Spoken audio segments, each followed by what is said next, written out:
The wrong way, yeah. The wrong way. Okay. All right. Bet. All right, hold on one sec. This was a part on my fault. I accidentally muted your intro, so to our mask-off guest. Will you tell us again your name? This is my fault. Hey, things happen. Sometimes I push wrong buttons. And I push the mute on me, too, so if it makes you feel any better. Can you just reintroduce yourself? You bet. So my name is Nate Morris, and I'm from Ogden, Utah.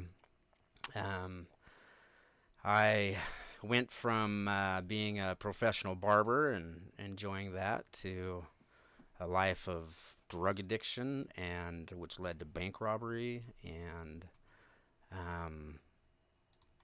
through some chain of events that kept me from going to prison. You know, I'm here today, and I can share my story and hopefully help some people. Well, you look good, and we hope you do help some people. That's awesome, man. I'm mask off guys, all right? We like to warm them up, right? So normally I'd say this is you, I don't know, prepping out a scheme or something, but we're going to go with getting ready to put on those nice shoes you got, all right? So you're polishing them up, right? You're matching the socks to the belt, to the shirt, right? So these are some prep questions for you. Would you rather be an athlete, actor, or singer? Athlete. All day, yeah. All day. Mm-hmm. All day. That's the shortest window, though. That's the shortest window of doing that profession. You good with that glory? Because a singer. But doesn't it also have the potential to make the most in that short amount of window? All right, so you think, in that short amount of window. Yeah. Okay, yeah. all right.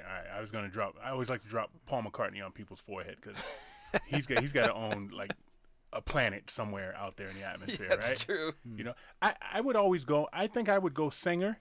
Even though I know I asked you the question, but I got to make it about me because, I'm a Scorpio. And I would go singer, too. You'd go singer? Yep. Because you can sing a song from 30 years ago and people still love it, Yeah. You can't go out there and do a performance. They're always remaking. And always remaking. Okay, next question. What toothpaste do you use? Crest. Yeah, you said that absolutely. Yeah. You raised with Crest? Oh, yeah. Cavity creeps and all that, Yeah. right? Okay. All right. How many push-ups can you do in a row? Oh.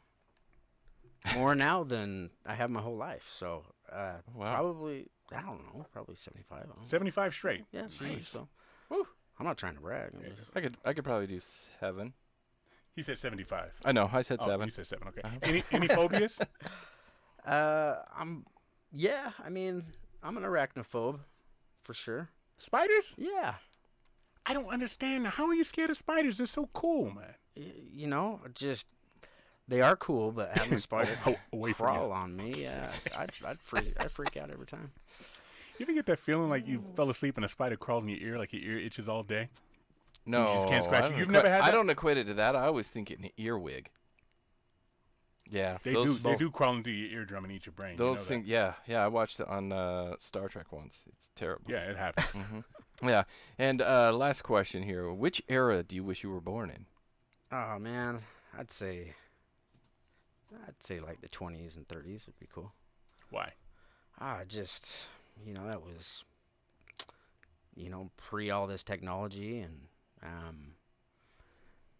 I just like the styles, and I don't know. I just think it'd be cool. All right. Yeah. Something different from what we have today. So simpler time. Simpler time. Yeah. Weren't barbershops a lot more prevalent then as well, I would imagine? Yeah. I mean, it seems like, they were. We kind of went through a phase where after that, a lot of guys, I think, went to salons, and now we're kind of moving back into barbershops. It's become a popular thing again. Huh. But, yeah. Plus, with the way you dress, I could see that. People don't take stock in their fashion anymore. I mean, seriously, you walked in, I was like, damn, this guy dresses nice, man. You probably got, what, a $130 shirt on, some high-end jeans, and some nice shoes. Yeah. I mean, that's cool, man. Good on you. Do you still use the cleaners? Because I noticed cleaners are closing down all over the place because nobody gets their clothes dry cleaned anymore because they just wear shit. We've talked about that. Shout out to the cleaners. Everybody needs to start going to the cleaners because they are closing down. You notice it too. Yeah. I use the cleaners, and heaven forbid they all shut down. So get out there and pay for the dry cleaning. I like it. Yeah. How you think George Jefferson moved on up, right? Right? And our guest always introduces our snaggles. So our snaggles today. Pacifico.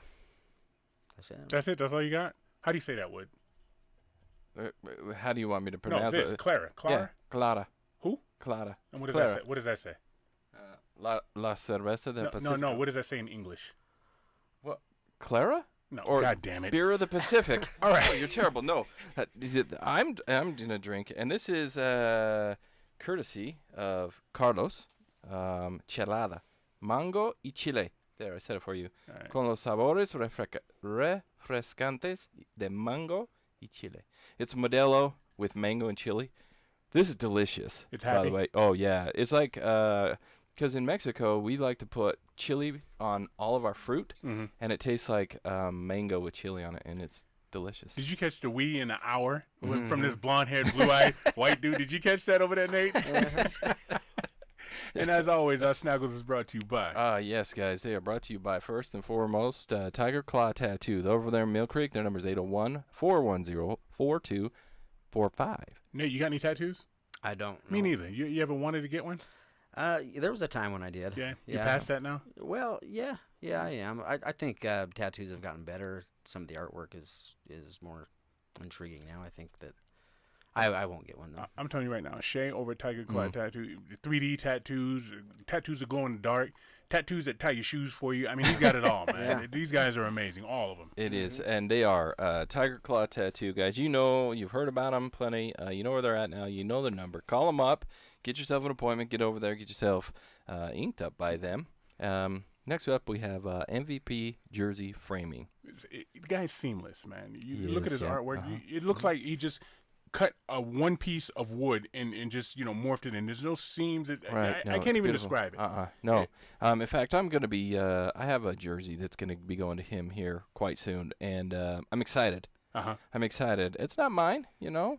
It's not my jersey, of course, Okay. because my playing days ended and I threw those away. But it's Okay. someone else's close to me, and we can get that framed up. Okay. And I'm excited for it, and when we get that back, we'll show you. But if you want to see what his products are like and what it's all about, go to mvpjerseyframing.com, guys. They're in the description below. You can just click that little link. Simple. It'll take you over there. Last but definitely not least, we have Native Roots Designs. If you go over to Instagram.com/Native Roots Design That's a Co. lot of work. It is, but what I should do is start linking his Etsy to us. That'd probably be easier because Okay. that's where you order from, and that's where it shows all like how he does the work. Yeah, it's really cool. And he'll etch in like the Keith's got a coaster there Yes. that was given to us by Native Roots Designs. It's a beautiful coaster. He can etch into wood. I think he can put into metal a little bit, probably plastics, leathers, definitely. Go check out Native Roots Design Co. guys. Also linked in the description, so you're gonna have to click that link and check it out. What it's all about. That's all I got. That's it. That's all I got. All right, Nate. Let's get to you, brother. So you sat in. You said that you used to cut hair. Did you go to school for that? Yeah, I did. I in high school, how you can drop your electives and go to a community college and pick up Okay. a trade. Okay, Nate, can I stop you right there? Yeah. I needed every fucking credit possible. I needed your credits to get out that bitch, okay? So, no, I wasn't dropping electives, okay? I didn't. So, no, I don't know. So, you went to community college and they taught you how to cut hair? Yeah, I started when I was a junior in high school, and it was cosmetology back then, and so I had to learn how to, do women's hair and all that stuff. Yeah. Yeah, but you were around all the honeys, right? Yeah, Because it a was lot of great. guys wasn't doing that. Yeah, it was great. So, you had all those, if you were in high school, you're 17, 18, and you got all the 20, 21-year-old jiggling breasts in there, right? Yeah. You're like, yes. Yeah, I say either you want to Smart. go to cosmetology school or be a cheerleader as a guy. That's where it's at. So, you got your license there? So I got my license there, and I knew that barbering was more comfortable. I wanted to be in a barber shop and chop it up with the guys and sports and things like that. And so that was kind of the plan, was to barber and pay for college that way. And I just fell in love with it. And something that my brother and we worked up on base up at Hill Air Force Base in the BX barbering, and then we opened up a barber shop outside the base, and that just was comfortable, and we did that for 13 years. So, if you're outside the base, you're cutting black people hair. Yeah. How'd you learn how to do that? We just had a couple guinea pigs when we were up on base, guys that would come in and they're like, man, we need a haircut. And we, my brother and I, we were just like, well, shit, I've never cut your type of hair, but I'll give it a go. And, and so. And you picked up the scissors, and you were like, wait a minute, this ain't working, huh? And barbering, just with the art of barbering and the shortcuts, the fades, the lineups, and all that, we took to it pretty quick. It was that precision type of cutting was fun. It was artistic. We got good at it. I'd say half of our clientele were black people. Yeah. And it was cool. Being able to get good at that type of hair. And then the nice thing about fades and lineups is people want that done once a week. Yes. So we were a busy ass barbershop because of that. And so, can't hate that though. No. And so, if we're gonna open a barbershop and make money doing it, it helped to stay busy, and we had a good time doing it. So wouldn't I disgust you with our bald heads, huh? I mean, we have decent shaped bald heads though. I mean, if you look at it, our craniums aren't weird, are they? Yours is. He's got a rounder head. You got kind of a fucked up head. Yes. From all the abuse that's taken over the years, man. You got that head that kind of goes to a point. Yeah, I thought I was covering it with this, man. When I asked you, I tried to move that, but I sat it right in that little saddleback camel hump, huh? I did. I know, it's all right. I know it's true, man. All right, so you cut hair for 13 years, and then where did your life take you? No, let's go back. You cut hair. So we opened up our Morris Edge Barbershop in 2005. Okay. And we did that until about 2018. I want to put in there, working with my brother, we were best friends, siblings. We had our little sister that came on a couple years later. She worked with us, little family barbershop. And that was cool. It's not always easy owning a business and working with family and things like that. But looking back on it, man, we had a lot of really good times. Yeah. We did that up until 2018. And I had a drug addiction that got out of control. I broke my back skiing, major back surgery, pain meds followed with that. Okay. And so, my addiction started with, drinking and smoking weed and things like that progressed over the course of a decade. And then once I started taking pain meds, and shit just took over. And I take full accountability for all of that, right? Sure. I'm not going to blame anything that I did on the drugs. And, I was addicted to easy. Pop a pill, life seemed easier, right? Okay. And so... And it progressed, and once I got into those hard drugs, man, I just made some poor decisions. Hard drugs, like what? Pills led to heroin, drinking as much as I did. At age 34, I tried cocaine for the first time. Shit was fucking amazing, right? I don't know. I'm gonna take your word for it. I'll take you and Richard Pryor's word for it. And I'm, I'll just be real. Drugs made me feel invincible.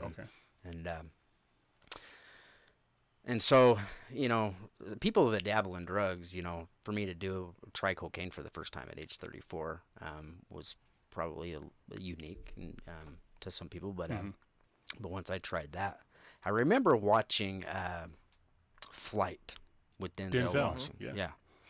And I remember, you have these moments where, you watch a movie and it triggers like an interest, or watching Flight kind of, it triggered an interest in, well, shit, you mean I can wake up and not have a hangover? I can do a line of coke. And it wasn't long after that I was hanging out with some people that had some coke, and I was like, all right, let's try it. Sure enough, cocaine, like hangover fucking cure. It was like I could wake up, do a line of coke, no hangover, go to work, open up the barbershop, and everything was good. And before I knew it, I had a major cocaine addiction. I was $300 a day on cocaine, and that progressed real fast. And so between the drinking at night and the cocaine and my life from age 34 to 37, when I really started getting into some trouble, it unraveled really fast. Let me ask you, how old were you when you took your first drink? You know, I'm 14, 13, Okay. 14 years And old. did you continue to drink from 14 on? That was just You know, in high school, we would go up camping and party and things like that, but it was never anything too out of control. It was a weekend thing, and I started smoking pot and things like that. Did what most people do in high school, and but I remember, so junior in high school, I remember thinking, you know, as I was smoking bud and drinking and hanging out with that crowd, I remember thinking, you know, I really want to get back into sports. I had stopped playing football, played Little League football and all those things, and once I got into that partying crowd, I stopped doing those things that I knew that I should, the healthier hobbies, right? Mhm. And so I decided to. I always had a good group of friends as well. You know, I had the partiers that I'd go hang out with on the weekends, and then I'd have, you know, close childhood friends that, you know, would tell me, Nate, you know, you're screwing up, this and that. Come hang out with us. And Right. I made a choice to going into my senior year that I was going to play football and I was going to turn it around and started hanging out with the right people, and that made all the difference in the world. Okay. Just hanging out with the right people, and I played football my senior year. Emma White was our star football player. Okay. You know what I mean? All we had to do was block for that dude. I mean, he was so good, right? Give Emmett the ball, we block, and we won every game. Okay.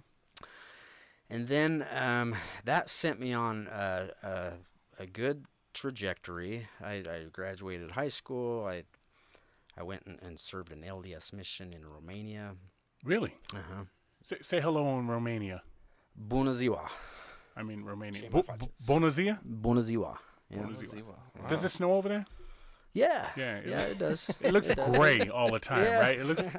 It does. They got 4 seasons like we do. Yeah. So Romanian is. I remember getting my mission call, and I'm thinking, this is how naive I was, right? I remember thinking, so am I going to speak Russian? Then it says, in the mission call, it says, no, you're going to learn Romanian. I'm like, oh, cool. They got their own language. And so Romanian's closest to the Italian language. It's one of the 5 Romance languages. And but yeah, so I served a mission in Romania. Great perspective on life. You know, I was raised LDS, but my parents didn't put a whole lot of. I was just going to ask you that. Did they make you go, or that was your own choice? Yeah, they didn't put a whole lot of pressure on me. Okay. I think if I would have had more pressure, I tend to be rebellious. I don't know if I would have went if I would have had the pressure that you see some people have here in Utah.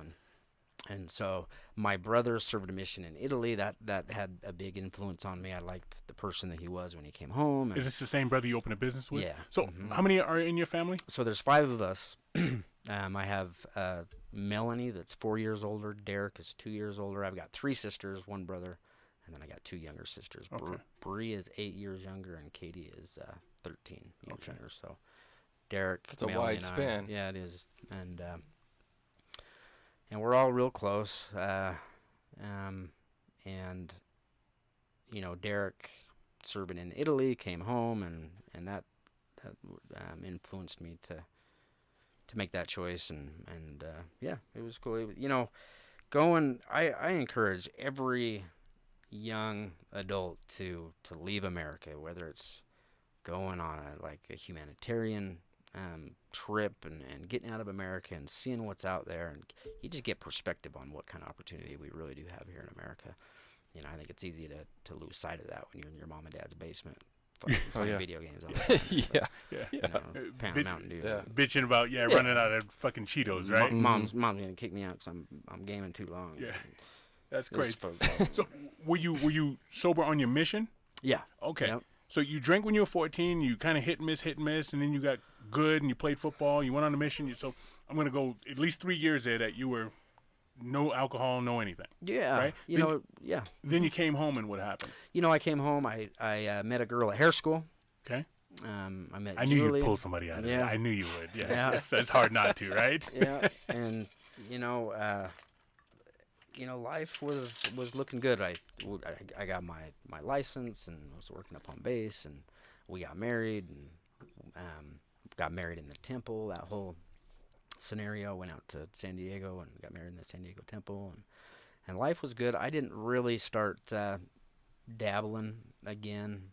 I got married at 23, so I'd say 25. I smoked pot What and did happened? a little drinking. Tell me what that decision's like. Because I assume if you're married in a temple, she's religious as well, Yeah. right, or spiritual, Yeah. whatever.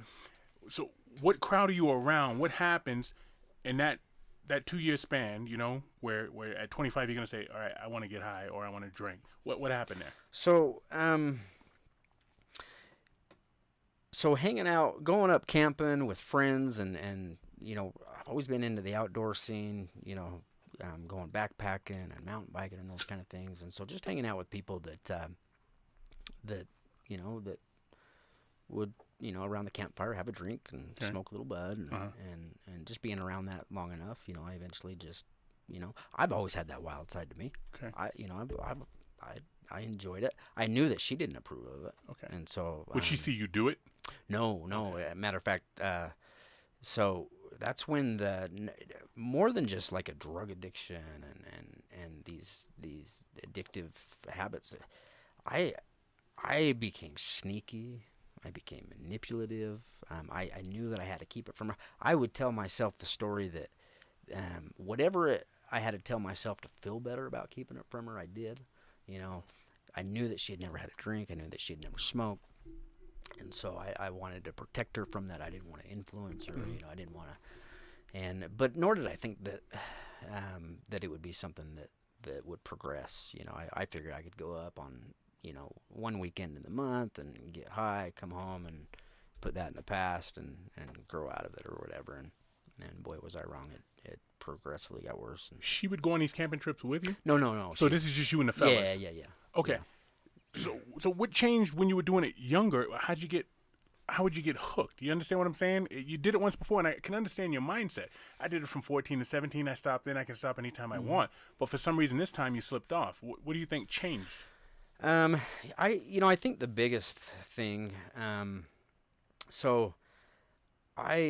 during that time I was getting into real estate. I was buying homes and renting out properties, and things were going really well. Really well. And then in 2008, when the market crumbled, I lost a lot. That's when I really started to drink heavy. Okay. I don't like to blame it on a hard time, but let's face it, like, take a drink, it kind of numbs the shit you're going through. Talking And to the choir right now. You know what I mean? And so, facing those emotions, losing a ton. Our marriage at that time, going from being on this path of we're doing well, and Nate's doing well in his career, and he's building wealth, and then all of a sudden losing everything and getting uprooted and having to go and rent a home somewhere, and just all the emotions that went with that. I took it to the bottle, and I hid it from her. It was sneaky, and In the house, you could drink and hide it from her. I'd come home from work, and she was always, going to bed at 9:00 at night, and so from about, I'd go home and we'd have dinner and watch a little TV, and then she'd go to bed, and I'd pull out the bottle and I'd get fucked up. Mm-hmm. You know what I mean? I'm not proud to say that that's what I was doing, but that's what I was doing. And I remember, I loved watching Anthony Bourdain. No Reservations, and I just remember at night going down to my man cave, watching sports or watching Anthony Bourdain, and before I knew it, by midnight I was loaded, crawling to bed. And you do that, 2 shots after 6 months, 2 shots a night turns to 4 shots a night. Yeah. After a year, 4 shots a night turns to, the next year, 8 shots a night, just to get the same effect. And so my tolerance built. Before I knew it, man, I was a fifth of whiskey every night.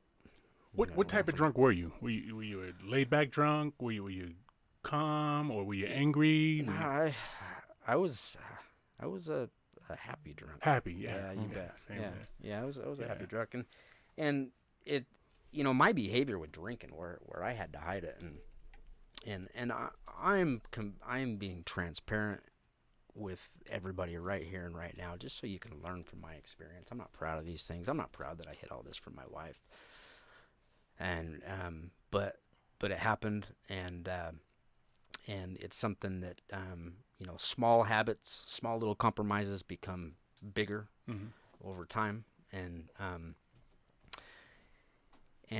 so if you can imagine where I'm hiding, getting high, I'm smoking bud and drinking, and I've got those that are closest to me can't know that I'm doing it. You get sneaky and you get good at it, and that kind of becomes addictive in and of itself. Right. I A little get, game, I huh? can, Getting away I with can, I it, can yeah. get fucked up, and she doesn't even know. Mhm. And Did you ever do it in the daytime and you guys went, I don't know, to a family gathering or, yeah, and, Yeah. and there's the game right there, Ye- trying to be, oh yeah. yeah. I remember showing up to like family dinners and just feeling good and telling myself the story that I'm the life of the party and everybody's boring, and I mean I was completely addicted to feeling good and hiding it from everybody, and here's happy-go-lucky Nate. He's always he's doing good in life, and here I'm just fucked up and nobody knows it. And, you know what I mean? And So everybody had kind of imagined you as kind of the life of the party, like out there having a good time all the time whenever there was a family gathering. Before you got into doing that, were you that way then? Like before the drinking started, but getting high, were you that way before? So they didn't see that change, or had you always kind of been kind of upbeat and happy-go-lucky? I think I've always been kind of upbeat and happy-go-lucky. At least that's the way I like to see myself, right? Yeah. Sure. Whether I'm that guy or not, but it certainly just was addicting that I could get that quick, cheap feel good. I could show up and be happy, where everybody else, they're the warriors, man. They're the ones that family gatherings are tough, right? Facing relationships and the emotions that go along with it. They were doing it without being high. They were facing those, what it takes to really build a relationship, and maybe you had a situation where you got pissed off at a sibling, and you're holding a grudge and things like that. They pushed through those emotions with nothing, and here I was getting just fucked up, and nothing bothered me, and I'm happy-go-lucky all the time, and just that whole being addicted to easy, right? Right. And I but like yeah, that, addicted to easy. That says a lot. I Yeah. get that. So that started at 25 and lasted how long? That hiding it undercover like that just from your wife and just the alcohol and weed. So, oh man, I'm ashamed to say 10 years. 10 years alcohol and weed, hiding it from your wife. Yep. Not terrible. No inklings, even you're divorced now? Yeah. Okay. In retrospect, she never said to you, I knew at this point, or I thought this was weird, or nothing like that? She never knew anything? We had moments where I think she was catching on. I just don't think she wanted to know to some degree. But with that, she was pretty naive, so I was able to cover it up.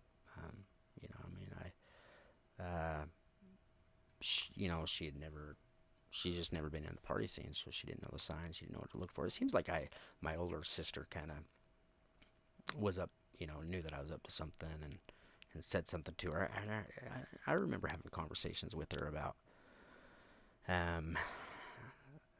her bringing some things up, and I was just good at manipulating it and denying it and playing the victim. I was just good at getting out of it, and she didn't do anything to pry, and so it went on as long as it did, and it eventually came to a head though, and toward the end there, my addiction got so bad, and this was, I guess this was prior to breaking my back, but I broke it to her, and it was, somebody encouraged me to just lay it all out and just be honest with her. Real relationships are built on honesty and trust, and after so long, it just, I did care about her, at least, my actions weren't showing it. Mm-hmm. And there were people in my life that were just like, look, dude, you're better than this, and you need to, if you really care about her, you need to let her know what you're up to, and I did, and we tried to work through it, and we had some other things, and we're still amicable. We're still friends today, but that says a lot. Yeah, but but with that being said, we're just two different people, and that didn't last. But the sneakiness and the addictive behavior and all of that is not conducive to a real deep, meaningful relationship. Okay. And so if you want that in a marriage, and if you want that with people that you care about, you got to show it with your actions. And you just can't fake the funk, you know. You went from drinking to weed, then what? So, age 34, I tried cocaine for the first time and just instantly just loved it. Was that before or after you breaking your back? Sorry. So that was before. Oh, okay. I broke my back at 37. So drinking and using cocaine, I'm up at the top of Snow Basin, just loaded, coming down and let me back up a little bit. Okay. You guys are gonna think I'm crazy right now. Nope. I broke my back skiing when I was 20 for the first time. So I broke my back twice skiing. And I should probably give up skiing, but I'm not. You still ski now? Hell yeah. Okay, all right. It's just what you do. Yeah. Right. So the first time you tried cocaine, you said you were 34? Mm-hmm. 34. So you're high and drunk someplace you shouldn't have been probably. Yeah. Right? What age, how old were you when you got divorced? 37. All right, so you were married when you tried cocaine. So you're somewhere and all of a sudden you look, boom, there's cocaine. Somebody offers you cocaine. You're Yeah. like, what the fuck? Because your inhibitions are down and let's try it. Yeah. So that's what you do. And a lot of, they say people remember the first time they did cocaine. They remember that particular feeling because they say that's the chase you're always trying to get. Am I right with Right. this? Mm-hmm. What is it like? Oh, man. I felt invincible. You know what I mean? Like, take your worst hangover to where you just feel like shit, and then it just being gone. And you're awake and alert and all the energy in the world, and you're ready to start drinking again. Man, it was the endorphin release and you're flying high on dopamine. It was a great feeling. Mm-hmm. And don't do it. Yeah. It'll destroy your life. Okay. And how'd that slope start for you in terms of destroying? Because you were functioning alcoholic appeared, right? Because you're hiding it and you're smoking the weed, so you're hiding both those things. But Right. cocaine, it costs so much, and I guess the high doesn't last that long. Am I right? Yeah, it doesn't. And I tried it for the first time at age 34, and just over the course of 2-3 years, I got to where I felt like I needed it just to function, and so I was $300 a day, and that's got to be noticeable in a marriage. yeah, that's really where it all came to a head. Do you guys have kids at this point? No kids. no. Okay, all right. So $300 a day. She's noticing this, like Mhm. like the money missing and so forth. Yeah, not really so much the money, but she walked in on me doing a line and just caught me red-handed, and so that's really when everything came to a head. And I like to say, so leading up to that point, I'd like to say that, I came forth and says, yeah, this is what's going on, but I did get caught first, Right. and then all that good advice from that mentor, be honest with that. That's when it all came out, right? When you got caught first, did you try and spin it? Oh, this is my first time, or I never done it in a house before, or Yeah. it's baby powder, or whatever the case. Yeah, no, there was something to that. I don't Yeah. completely remember. I'm sure I did. That's just who the fuck I was. Okay. Yeah, manipulate it and spin it. Yeah. Okay, so she catches you. Now your marriage is going south. Mm-hmm. All right, and then is that when you crash into the tree? Yeah, I mean, we were doing the whole marriage counseling and trying to work some things out. I had moved out at that point, and it was looking like we were gonna get a divorce. Mhm. And then it was during that time that I broke my back skiing, and Was she there for you then when you broke your back? To yeah, visit you and yeah. stuff? Yeah, she was. What's the rehab like on that, man?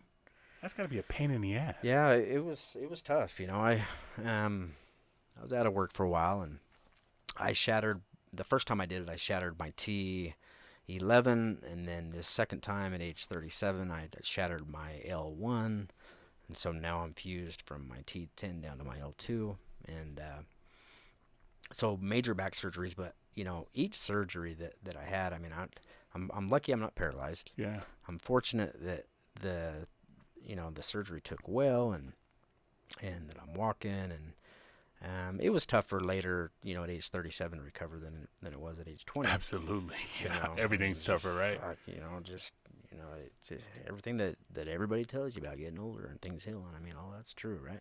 Okay. So And go ahead. I'm sorry. and then just so I was out of work for a while, and with my addictive personality, once I got on pain meds, man, it was just game over from there, dude. I loved them. What was the pain med? Dude, I was taking OxyContin and fentanyl and shit. I was taking as much as I could. I was doctor shopping, and so my neurosurgeon told me, look, man, you are on such a high dose, you need to start weaning off, and and so the doctors, they tell you just got to be honest with yourself. You know what I mean? They tell you that, look, man, it's you've gone this long, your pain should be subsiding, you need to start weaning off. And that's when I went to a pain clinic. I didn't do what he told me to do. Okay. You know what I mean? I just kept taking more, and by that point my pain was gone. I didn't have any back pain,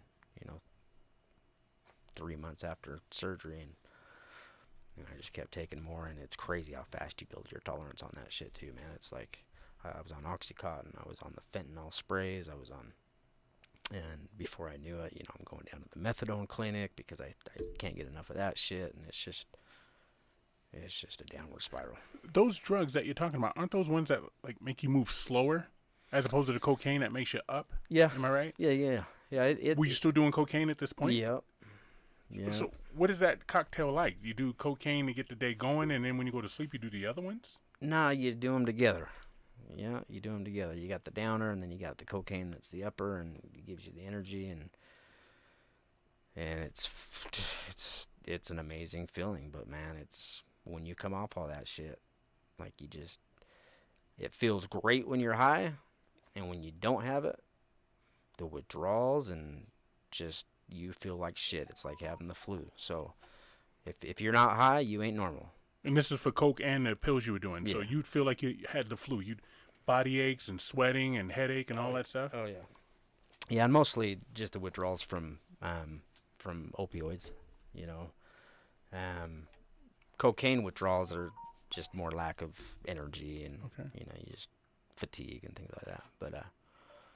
But it's nothing like alcohol. You have a little bit of a hangover. Smoking weed, you don't really have any withdrawals at all, right? Okay. And so the hard drugs, man, it's like you feel great while you're on them, but once you're off them, man, you feel like shit, and it's all you can do to get more, get back to feeling normal, and then you take a little more to get high, Mm-hmm. and it's a vicious cycle, man. And I'll tell you, it's a force to be reckoned with. People that are hooked on heroin and those things, pills. You were stacking everything. So the basis was your alcohol. Then you threw a little weed. Then you threw the cocaine. Then you threw the pills on top of that. So you were doing all of those all the time. Yep. Wow. I know. Yeah, that's like a ball of confusion, I because you know. got slow over here, you got Yeah. fast over here. You said something about doctor shopping. What is that? You go to a pain clinic and you get your dose that you need for a while, and then that doctor starts to say, okay, we've been giving you this much, it's time to start weaning off. And once they tell you that, it's time to go to a new doctor and present your case to the new doctors. You can just start all that over. whole cycle over. Yeah.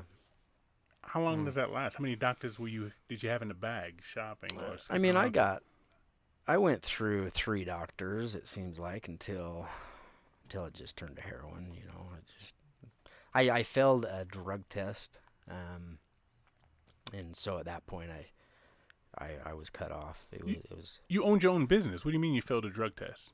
You were cutting hair, right? So yeah. who was giving you drug tests? Well, when you go to a pain clinic, you got to take a drug test. Oh, okay.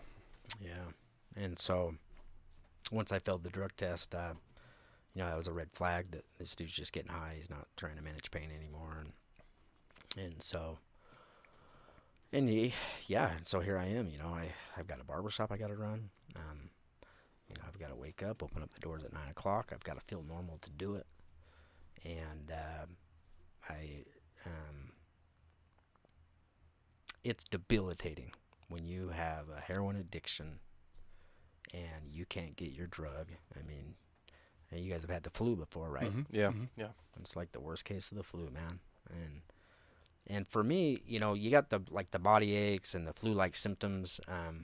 For me, the worst withdrawal was the depression. Okay. You know what I mean? These drugs are giving you so much dopamine and just your pleasure centers are just firing all the time, and so your body chemistry is just completely thrown off over time to where, your brain's not producing dopamine. Okay. You know what I mean? So for me, I'd wake up and I'd be withdrawing, and the depression side of it was just too much to bear, dude. You just want to crawl into a wall. And the thought of getting up and opening the barbershop and entertaining people and cutting hair, it was just too much. So you would miss work? Yeah, I mean, if I couldn't get my drug, there's. Would you steal from work? It's got to be easy as an owner to take extra money. Yeah, I mean, stealing from work is just like depleting my savings account, right? Okay. Stealing from myself. So, yeah, eventually once the money ran out, that's when I did my first crime. Was so here I am, 37 years old. I've never been to jail, right? Okay. I did a home invasion. You did a home invasion? I did. Yep. All right. So you just a random person, or you knew somebody had cash? I mean, yeah, there was. It was a situation where I knew that they had some precious metals like gold bullion and things like that, and I actually rather than I went in and I posed as like a service provider and went in and made sure that those items were still there. And you didn't know these people? No. All right. No, but let me just paint the picture. You're divorced, 37, right? Yeah. So you're getting divorced in the business. You're no longer a part of the business at this point. No, I'm still running the business. Yeah, You're still running the business. I'm starting to get behind on barbershop rent because I've depleted my savings. And your brother's like, "What the fuck, right? What's going on?" Yeah. Well, there's another part to that as Okay. well. Okay. Yeah, but Let me ask you this real quick. Nobody knows you like mom. Mom has to notice some changes in you. yeah. Mom's got to notice some changes. So she's having conversations with you off to the side, and you're lying to her too. So doing your scheme, but she knows, right? I mean, you would think she would know something's different with Nick. Absolutely. Okay. Mother's intuition is always on point. It's a real thing. Oh yeah. With that, do you stop going around the family as much? Yeah. Okay. Yeah. Because you don't want to deal with that. Oh, yeah. So here you are. Your choice now. You said I'm going to do a home invasion. Solo? Yeah. Yeah. Okay. I was acting like I was like I said, a service provider. I got in the home, and sure enough, the items that I heard were there. Mm-hmm. And long story short, I got caught going back and went to jail for it. And so my first time going to jail, they gave me 90-day work release, and so I was to go to Kiesel for 90 days, right? I'm assuming you went in there with a gun. No. No, you didn't go in there with a gun. No. What'd you go in there with? I went in as an actor, that I was doing a service for the home, and so I was speaking with the person, and once they got out of the room that I knew the stuff was in. Oh, you just started pocketing that. Yeah. Okay. Okay. When I hear home invasion, I'm like, give me the money, motherfucker. You Yeah, know what I mean? yeah, That's yeah. right. Here too. Yeah, you kicked in the And- door. Right. And so, but then I ended up going back. Okay. And I didn't have a gun, but I had all intentions of breaking in at that point, and they had cameras and things set up, and I got caught. So, bad. I'm a bad criminal. Bad criminal. You know what I mean? That's a good thing. When you're doing that, are you saying to yourself as you're doing it, Nate, what the fuck are you doing? Does that go in your mind? Because we've all done stupid shit. Right, or is it that you're so high at the time and you're feeling that invincibility, so you're like, I got this. But Both. Nate's still in there. You're still in there. So check it out. Go ahead. As I would sober up, I would just scare the fuck out of myself. I'm like, what are you doing? And then Gone. I get high, and it's like, oh yeah, you got this. Invincible. And so as long as I was loaded, I felt untouchable. Gotcha. And it's scary looking back on it now. Yeah. And where I'm at today, those were scary places to be, thinking that I Yeah. could go and do whatever take whatever and manipulate whatever, and that I was convinced that I was different. Yeah. That's a scary place to be, thinking that you're different, you can get away with these things, and to some degree I did for a time, and once you get away with little things here and there, you're convinced that you can continue to do it and never get caught, and I'm not different. Throughout all this, I've certainly learned that I'm just like anybody else, and I was a knucklehead, and eventually I got caught, and I suffered the consequences for it. Well, but when you got caught, you got 90 days work release? So you slept there at night, but you could go to work normally. So, so my first time going to jail, I got 90 days work release. I got off, pretty. The judge was good to me for sure, and a lot of it had to do with my lack of criminal history. Sure.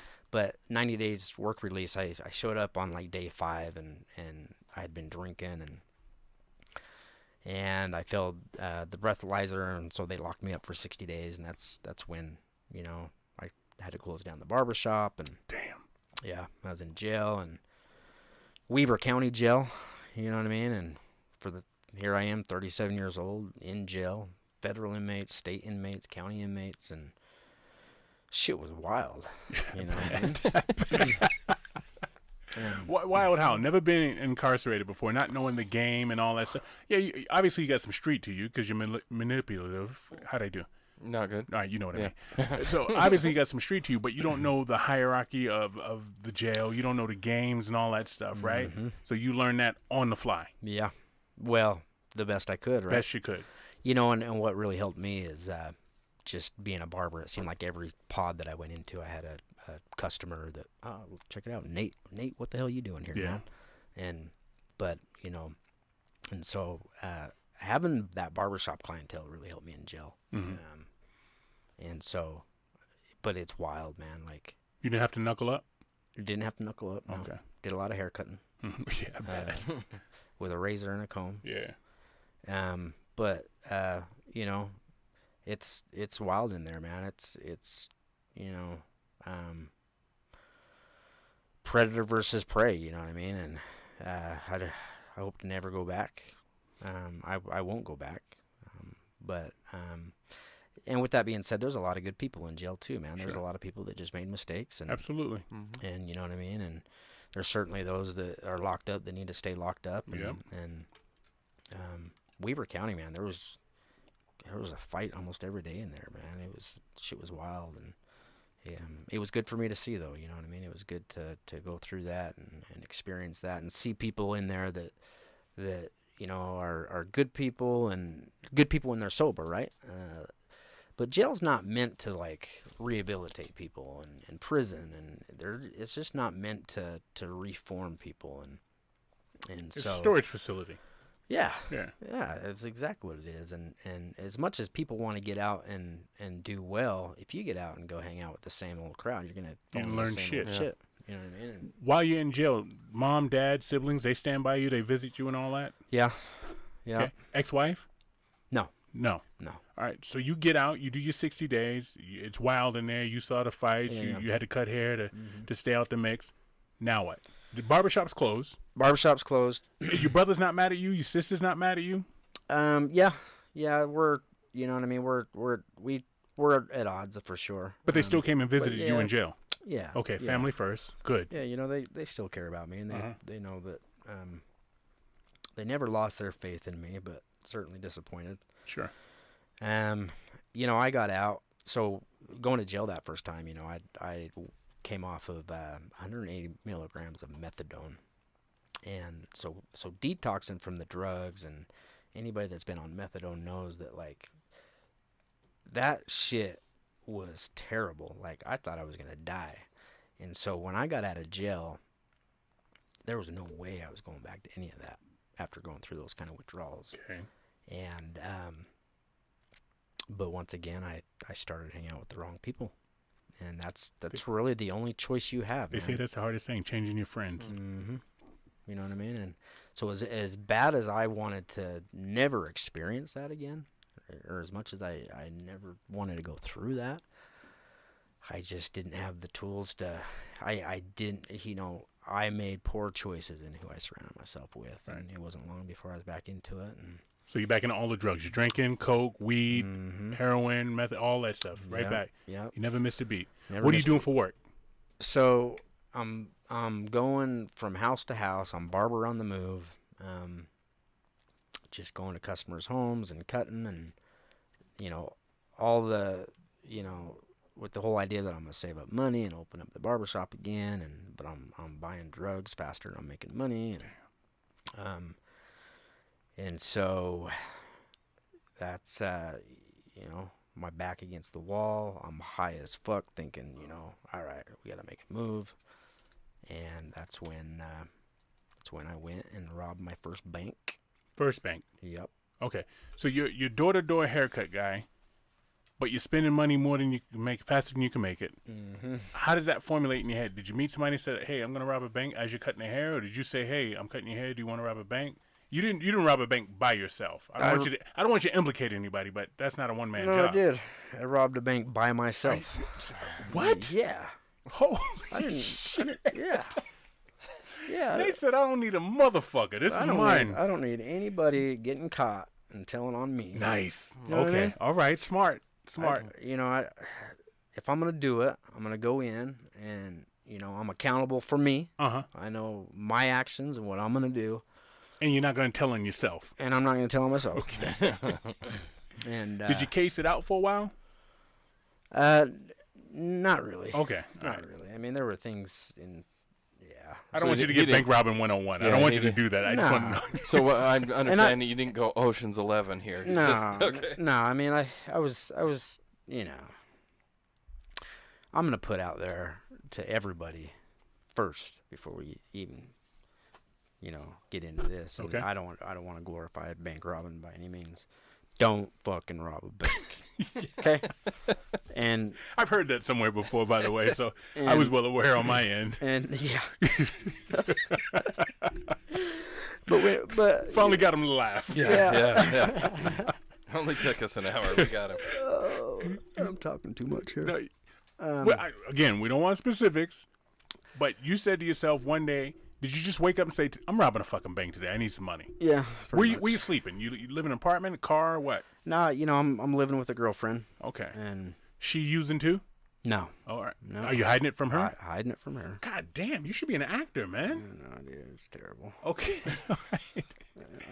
So, talk to me about the plan to formulate the rob a bank. How does that come into your head?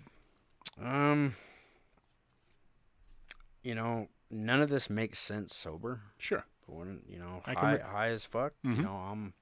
I'm invincible. I can walk in, slide a note, and the crazy thing about it is it worked the first time, and I'm home counting money. Did you show a weapon? Did you have a weapon? No. You walked in there with a piece of paper that you wrote on a fucking envelope Yeah. from fucking the gas bill and slid it over, and they gave you money. Yeah. All right. Yeah. Okay. Your own getaway car because you're by yourself. So you ran out. Did you have a mask on? Yeah. Stocking or a mask? Well, I'm not gonna get into All details. right. Yeah. I'm sorry. Yeah. Again, all right. We don't want to teach people how to rob a bank. Nah. Okay. All right. So the first time you got away with it. Mm-hmm. Uh-huh. And so I'm home counting the money, and I'm thinking, holy shit! Like, what am I doing cutting hair, man? Like, you know what I mean? Like, I just made a year's worth of haircuts right here. Oh, shit. Okay. All right. So that was the worst thing that could have happened, right? Oh yeah. Yeah. Oh yeah. And then I'd have moments of like I'd sober up and just be like, oh shit, dude, what the fuck are you? What are you doing? You know, and I'd just have those moments of paranoia and just the reality of the life I'm living and the only way to really mask those emotions was just to get high again. And Are you just buying drugs, or did you go out and buy an Xbox? I don't know what you buy. You buy some sneakers. You buy your girl a ring, or yeah, so you bought other shit. It wasn't just for drugs. yeah, Okay. yeah. I mean, you gotta pay the bills, right? Yeah. Okay. And so, eventually I got caught. I remember I had just hit a bank, and I called up a friend and said, all right, man, we had plans to go out to Wendover, and called him up, and he said, man, I ain't going to Wendover with you. I'm like, what? So, yeah, man, you're all over Fox 13 News right now. Oh, shit. And I'm like, oh, shit. Shit just got real. Right? And yeah, so I called up the drug dealer, and I stocked up on what I could. And, when you're on that hard shit, that's all you care about. Like, okay, I got enough to get me through so I don't have to suffer these gnarly ass withdrawals. I got enough to get me out to Wendover for this period of time. And Now, are you doing that just in case you have to lay low, I guess? Or that's exactly what I did. okay. Yeah, So you're building up, you're stockpiling, so if you have to lay low, then you don't have to show your face out there. Uh-huh. Okay. And, I mean, you guys can only imagine just all the emotions that I'm facing at that point, right? And so, I'm on the run. I'm just thinking, I mean, so much emotion, like, what's my family thinking? And I'm on my own now, and here I am out in Wendover, and I get out to Wendover, and I'm like, I just can't lose. Like, I start gambling, right? It's the weirdest thing. Like, a guy that just robbed a bank, he shouldn't be lucky, right? He should be just blowing that money, and all of a sudden I'm like winning. What are you playing? Blackjack. Yes. And, okay. yeah. And I'd take all this money, and I'd go to my hotel room, and I'd start to sober up, and just all the emotions are hitting me of, oh shit, dude, like, you got the feds that are, trying to track you down, and dude, you're all over the news, hitting banks, and I would just get high, and that was the only escape. Your girl didn't go with you? No. Okay, so you're solo. Oh yeah. Gotcha. And that lasted about a week, and they, they're good at what they do. They caught up to me out of Wendover, and before I knew it, I'm waking up in Weber County Jail and just withdrawing like a motherfucker. And I remember somebody walks in with a paper. Look, dude, you're fucking indicted, bro. I'll find out in the Standard Examiner that, shit's getting real. And here I am in jail, detoxing off all the drugs, and reality's just hitting me of what is going on, what my life has come to. And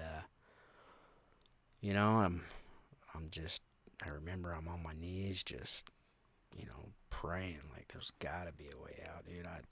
I'm not meant to go to prison for 20 years. And That's what you were facing, 20?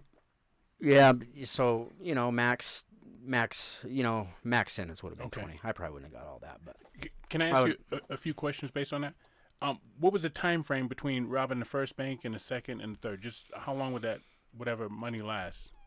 a couple weeks. Couple weeks. Yeah. And how many banks were you charged with robbing? I got charged with 2. 2. Mm-hmm. And when they took you down, did they take you down in the room, at a 21 table, at the buffet line, bathroom?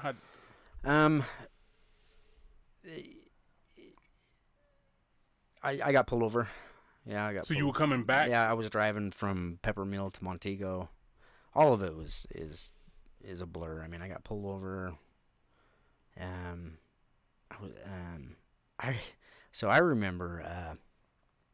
remember getting out of my car and them figuring shit out, and there was this like 300-pound cop. I fucking took off running, and he caught my ass. And he fucking tackled me, right? Okay. And I don't know how he... Was it a brother? Nope. White dude? Yep. No shit. Okay. Yeah. And he snatched me up and fucking just pile drived my ass into the ground. And I remember getting up, and he's like, if you take off running again, I'm going to tase your ass. But I don't know. I still, to this day, don't know how he caught me. Dude. Dude. I thought for sure if there's anybody I could run from, it'd be that. Be dude, that right? fat fuck, right? Oh shit. And so yeah, I mean, so this is kind of the part that I want as many people to hear as possible. Okay. I woke up. This was after, detoxing in jail, and I just had this feeling come over me that, look, man, like, you're gonna get a second chance somehow, some way. You're not meant to go away for 20 years. There's more out there for you. I just had a good, a good peace of mind about it. And then I heard about the Other Side Academy. I saw a flyer. The Other Side Academy is a program. It's an alternative to incarceration. If you get accepted, you can go there for 2 years, and if you complete the program, then you do that in lieu of your sentence. And Okay, but what type of criminals? What type of people? Because if you had brandished a gun or shown a gun or took somebody hostage, would that still be offered to you? A violent criminal? Because you weren't violent. I wasn't violent. It was still a people's crime. Okay. But so there are things that keep you from being accepted. You can't be an arson. You can't be no sex offenders. Mm-hmm. And that's about it. Okay. And so there are people that have done violent crimes that have been accepted by the Other Side Academy. But once you're there, I mean, very, very strict rules in regards to absolutely no violence, any act of violence, and you're kicked out. Kicked out meaning you're going to prison. Yeah, meaning, okay, so typically if you get accepted to the Other Side Academy, and if you're looking at 20 years of prison time, like I was, the judge says, all right, the Other Side Academy, it's got that reputation that if you get through it, it's a behavior modification program, and it's finally gaining some traction. And so the judge knows that if you get through that recidivism, your chance of reform is good, and that you'll be a contributing member of society at that point. But if you fail, if I give you this opportunity and you fail, you're gonna do your full sentence, basically. Damn. Wow. Yeah. That's how mine went. And so, but it was basic mathematics for me, right? Yeah. I mean, Yeah. 2 years or 20 years, but I'm here to tell you guys that anybody that gets the opportunity to go to the Other Side Academy, take it. It's a lottery ticket. It works. What is it for you in the Other Side Academy that worked? So- What is it that helped you fix that path? that we address behaviors. It's like I was saying earlier, it's not so much. So we have the drug addict and criminal combined, right? It's the philosophy that we're not addicted to drugs. We're addicted to easy. Okay. We're addicted to taking the easy way out. And in life, that doesn't get you anywhere. And so you have to fix your behaviors. If you want to live a good life, you have to align your behaviors in a way that you reach living a good life, right? So a life of integrity and honesty, not being manipulative and not being sneaky. And so here we have this community of people, 100 students living on campus where it's all peer driven, and we hold each other accountable for the smallest things, no lying, no stealing, and then we're talking like in your face. We have what we call games, these feedback sessions where say you did something that say you talked bad on wood, and I would do what we call a pull-up. Look, man, we don't do that here. And then we go into these game settings, and you get 25 people that blast you for, look, man, who do you think you are? We don't talk bad on each other here, and we just address behaviors. And so the Other Side Academy is different than any other rehab in that we don't have like counselors and doctors giving you medications and we just don't have people telling you Because that's the easy. that's the easy. Yeah. That's playing the victim. Look, you are the way you are because you had a rough life and But you didn't. You didn't. no, I didn't. Yeah. I didn't. Yeah, I'm thinking about you. I'm sure there's some people there that Yeah. did, but you did not. Yeah, and everybody's dealt cards in life, but you have to face life on life's terms, and you have to gain that emotional maturity. If you take a substance to mask that emotion, it stunts your emotional maturity, and you have to push through those hard times, and you have to grow emotionally, and that prepares you for a successful life, right? Did your attorney present the Other Side Academy to the judge? Did the judge already know about it? How So did the that judge happen? knew about it, and so my attorney, I heard about it and told my attorney about it, and I was really fortunate that Real quick, did your family pay for the attorney? Did you have a public defender? just a public defender. Public yeah. defender. But your family was still in your corner. Yeah, Okay. Yeah. All right, go ahead. and yeah, man, I just think that stars aligned, man, and I was able to. No, the judge- you talking about your attorney and presenting it to the judge? Yes. So my attorney had another case, another individual that she represented that was at the Other Side Academy. So Okay. she knew a little bit about it. So he kind of paved the way for me, and I. So most of the students at the Other Side Academy are state inmates, and so there's just a handful of us that are federal. And so he happened to be one that was federal, and so.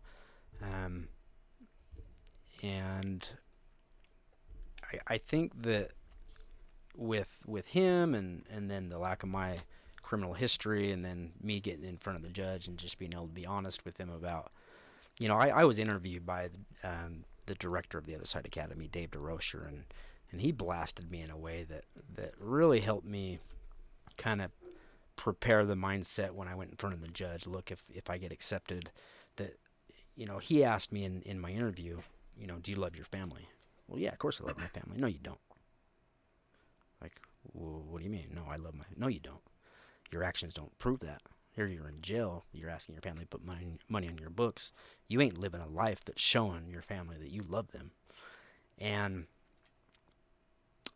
so really just, him, blasting me and making me take accountability for my actions and how it affects people, and it really prepared me to go in front of the judge and say, look, I need help. Mm-hmm. I've hit rock bottom. I know I've done these crimes, but please give me a second chance. I'm humbled. I need, if the Other Side Academy is a place that can help me, please give me that chance. And I was lucky to get that opportunity. So. Rock bottom's different for everybody, right? Everybody has a different rock bottom. Your rock bottom's pretty far down there, like in my world. But going to the Other Side Academy, did you see anybody else's whose rock bottom was had more peril than yours? I mean, that's, robbing banks for support a drug habit. That's Yeah. But I mean, was there anybody out there that I don't know? You never stole from your parents. No, I didn't. Okay, you had to think about that. I was like, oh Well, shit, I didn't hear that it's story. interesting because we learn at the Other Side Academy ultimate accountability, right? Being impeccably honest with that. Of course, I stole from my parents. I stole time. Okay. You know what I mean? They came and put money on my books that I haven't paid them back for. Okay. I made them worry. I kept them up at night. So fuck yeah, I stole Okay. from my parents. Okay. I like that. Yeah. I like it. What stealing from a bank? You gambled the money away, or you drugged the money away. So what do you have to? How do they get their money back? Is that insured money that they just get back from the government, or is that on you? Yeah, I mean, that was the story that helped me feel better about why I was robbing them, right?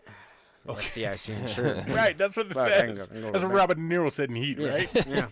It's funny the shit we tell ourselves to feel better about what the fuck we do.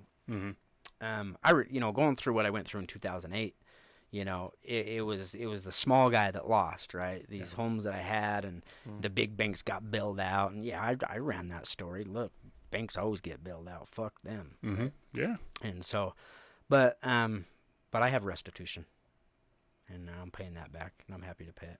Okay. Wow. Yeah. I didn't know it worked that way. Yeah, I mean, I'm sure they got paid back with it, federally insured, right? Right. But I took something that wasn't mine, and I'll pay back. So if you're talking to our younger listeners, because even Carlos, the guy that gave Wood that Right. beer that he sucked down so Yeah. fucking quick, I looked over. Normally you nurse it, and that bitch Yeah, has been yeah. gone a while. Yeah. Have you ever put salsa on fruit? It's probably it's the gone. best thing there is. Yeah, it's delicious. What? Now, not everybody who drinks is an alcoholic. Right. Not everybody that smokes weed is gonna go do cocaine, right?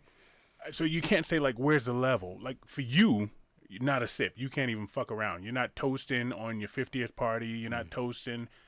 No celebration with alcohol. You can't do that. Yeah. How do people? This is a weird question. How do people know? I guess it's different for everybody. But your limit. What is it when you sacrifice time for your habit? Is it when you start sneaking around to do your habit? I mean, you could have a spouse or somebody who's down with it. You could be two alcoholics in a family. You know what I mean? So how do you gauge that? How does the person? If you were giving advice to somebody, if you were looking at me and Wood, right? We come in here every Sunday. We get fucked up, right? I mean. Wood's still impregnating people. That's what he does, right? And then we still get up. We go to work every day. But if you're looking at a friend and you say, hey, guy, you need to stop that. What are the signals for you, for somebody? Because you should be able to read that. You've been through the gauntlet. Yeah.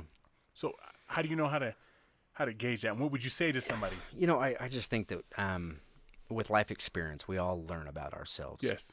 And it just takes time. For me, I've always been that guy that I can't just have one drink. Like you said, there are those people on the weekend that can have one drink and they're good. Me, one drink turns into a whole fucking bottle, and I gotta get trashed. And then I've just gotta once I've taken that drink, I've got to take it all the way. And so I think it's just about being honest with yourself. And it's experience. It's gonna be different for everybody. You know. And why are you drinking? The feel good of it. I think most people drink because it loosens them up. It helps them to be social and those kind of things. But it's if you are using it as a crutch to be the better you, that's kind of the story that I told myself, right? The more I use it, I feel like I'm a better version of myself. I'm more relaxed. I'm more sociable. If you are starting that habit, and you believe in that, that's a scary point to be. Yeah. That you need that to be a better you. And if that's the case, if that's the story that you're telling yourself, then you're gonna do it more. And more, and more, and. I think any addiction, outside of moderation is just going to be unhealthy. I like the way it tastes, first of all. I don't drink swill. And I like the way it makes me feel. But I went through some shit at the beginning of the year where I said, I can't drink. Because for me, I like to feel emotion. You know what I mean? If something's going on in my life that fucks me up, I'm not going to drink because I don't want to bury that. I want to feel with it and get to the other side. Right? And it was 6 weeks. I didn't drink at all. Just because I was going through something. So, I'm like you were. I'm a happy drunk. I like, the fun. But if I'm depressed, I won't drink. So I'm not an alcoholic, right? I mean, I'm looking for help here, man. Yeah, man. No, I think that it's interesting because I think that is a good way to approach it right there. I think it's important to face emotions, and I think back to what were my triggers for drinking. I would get home from work. I wasn't happy in my relationship. I'd come home, I'd see my wife on the couch that's been watching TV all day, and she is going to watch TV the rest of the night, and that would irritate me, and rather than being honest with her and telling her how I felt, I would go downstairs and I'd take a couple shots, and that would take the edge off, and then I'd go cook dinner, and then I didn't care. And so... Oh, wait a minute. She didn't work and you still cook dinner? Fuck yeah, I love cooking.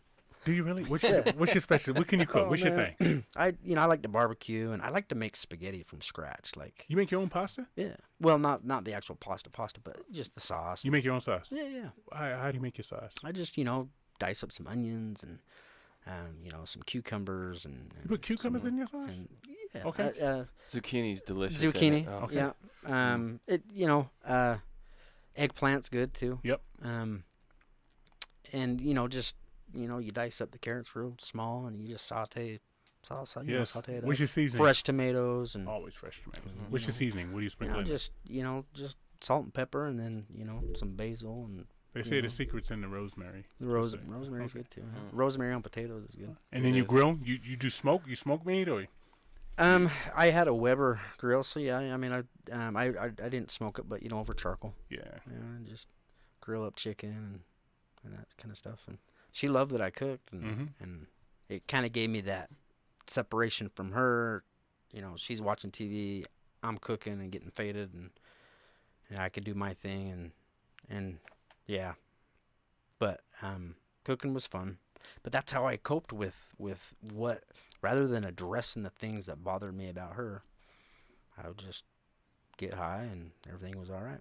See, I have a little of that, like how you just said addressing. My thing was presentation, because I've been in situations like that, in relationships where somebody's fucking lazy all day and you come home and I didn't drink. I'd be like, you fucking bitch. And right then and there, the conversation going south. You know what I mean? What the fuck have you been doing all day? And I lost her, right? Yeah, because yeah. she's like, you call me a fucking bitch. And I'm like, goddamn right I called you a fucking bitch.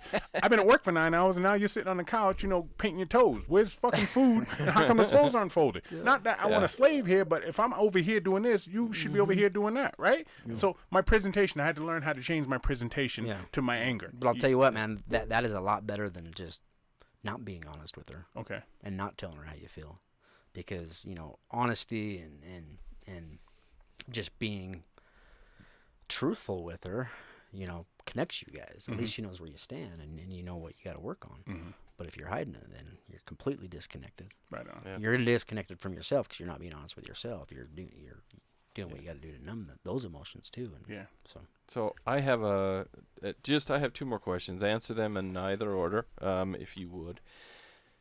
What's the best advice to you that you have to somebody going through it right now? If there's someone out there listening and they're struggling with this addiction or any addiction, what's your best advice? And then, kind of hand in hand with that, what's your best advice to somebody that's watching someone, a loved one, friend, whoever that is? They're watching them go through that. What's your best advice to them to help the person they're seeing go through this? So, you can't do it alone. This is, you can't do it alone. You need to be honest with the people that love you so that they can help you. You need to create a circle of influence that holds you accountable if you truly want to change. And, often it does take hitting rock bottom sometimes and being humbled to really want to change. But if you decide, look, man, I've been at this long enough. I've been a drug addict long enough. I know where it's going to get me. I want to do something different. You need help, and you need people that care about you in your circle, and you need to communicate with them and allow them to hold you accountable because you've decided that you need help. For people that have loved ones that are addicted, they have to want to change, and you have to.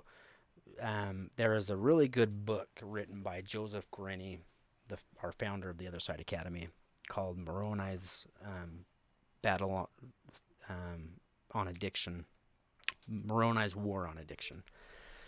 And that whole book talks about not enabling them. Like, I think even my parents enabled me without even really knowing it. Like, a drug addict is so manipulative, and they'll do and say to get what they need to get their fix, right? And when you love somebody, when you have somebody that's an addict and you love them, like, you do things out of love, thinking that you're helping them, and really you're enabling them. Okay. And so say like you got a 35-year-old son living in the basement, gaming, getting high all the time. Kicking him out's the best thing. Yeah. You know what I mean? and I'm not a parent, but it'd be hard to kick your own child Yeah. out on the streets. You know, the thought of them being homeless, but that's what the fuck they need to wake them up. Yeah. You know, so just getting advice from those that have been through it to be sure that you're not enabling. And then there's people, you know, you don't have to fight this battle alone. There's people that have been through it, and there's a lot of good advice out there. You just need to be willing to be honest and open and transparent with your situation, and so people can help. Now, you said you don't have any kids, so I assume you have nieces and nephews. Yeah. How old are they? The oldest ones. The oldest nephew is 22, All right. 23. So with them, you know, you're around them, their friends, their habits and stuff. I'm sure you were like a radar for shit. Did you have to have these conversations with them, or did your brother or sister send them over and say, hey, talk to Uncle Nate about, you know, your choice of friends or whatever's going on here? Or you know, did you ever have to intervene and say, hey, look, I know this fucking movie. I wrote this movie. Yeah. Right? Yeah, and you know, as they get older, I think I'm going to have more of those opportunities. But yeah, you bet. And you know, I'm really grateful that I'm in a point in my life where I can do that. And that's what I'm going to thrive off of the rest of my life, is being able to, you know, it's unfortunate that, you know, I was that guy that you tell me not to do something, I got to go find out why, right? Yeah. Must be fun. That's You why know you what I said mean? don't do it. I remember my parents telling me, look, you are who you hang out with. Yeah, right. That's the truth. Yeah, right. Let me show you who I can hang out with, Yeah. and I'll bring them up. You know, I had to do everything. I had to go learn the hard way, but I did learn the hard way, and I do have a lot to offer. And as the time comes, you know, with my nieces and nephews, I'll be there for them, and I look forward to those moments. Are you still involved with the Other Side Academy? Yeah. Yep. Are you a mentor to people who are just, what do they call it in the jail? They fished in? Do you guys call it fished in there? Is that okay? In jail, yeah. Okay, all right.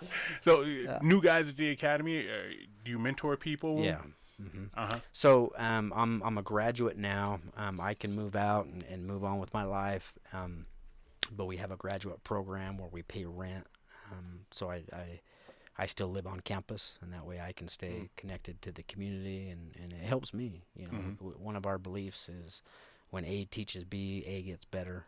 Right. And so the farther I can be removed from who the fuck I was, the better off I'm going to be. And so, are you scared of new friends? No, I embrace new friends. On the flip side of that, there are a lot of people out there.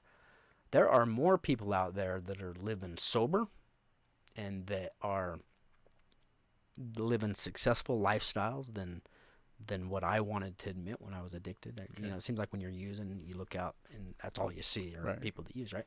So no, man, I look forward to building relationships with people that are living on the up and up, and you know, fortunately where I'm living now, there's, you know, I'm exposed to a lot of that. You know, people that have either been addicted and they're out of it now, or have never been addicted and they spend their lives in the trenches helping people because they know how important it is. They had a son or a loved one that was addicted, and so just being around those kind of people. So that your question, are you scared to make new friends? Maybe people that use and things like that. I won't hang out with those people. Yeah, me neither. But you have to get through that to realize that. You understand what I mean? Yeah, When you meet somebody, you don't know if they use it. They don't walk up and say, hey, you want to do some blow? Well, some of them do that. Like, you want to party? And you're like, get the fuck away from me. Yeah. But sometimes you have to go through those hurdles, and you're like, oh, this dude's like this, or this girl's like this. You know, so that I would think, at least for me, I'd be afraid to go and expose myself to that because we all have moments of weakness. Yeah. You know, it's interesting that you say that because I see myself in them. Like, I see that's who I was. Right. Right? Right. And so if I can help from an arm's length and just, there's one thing that we do a lot of at the Other Side Academy, and that is brutal honesty. Yeah. If I see that somebody's on meth, and I'll pull them aside, I'm not going to spend time with them, but I'll say, look, dude, that shit will destroy you. If you ever need help, I care about you, man. I was you. Right. If you need some help to get off that shit, come talk to me. And then you keep it moving. Yeah. Because they have to want to help, which is something you said earlier. That's right. That's nuts, man. Do you ever dream about your former life? Do you ever have dreams about that? Like sleeping dreams where you wake up and you're like, Oh fuck! Like you're checking your fucking nightstand to see if there's crack or coke or whatever on there. You know, do you have those dreams? Yeah, those those dreams are wild.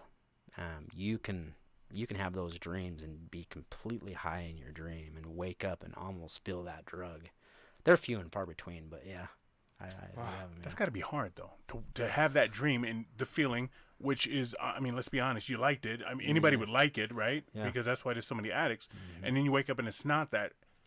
What do you do? Do you pray for that? Do you go to counseling? Do you go to a mentor, a sponsor, or anything like that? So I mean, I have my people that I talk with, but Sure. I'm the farther removed I get when I wake up from those dreams now, as good as it felt there in the moment, I wake up relieved.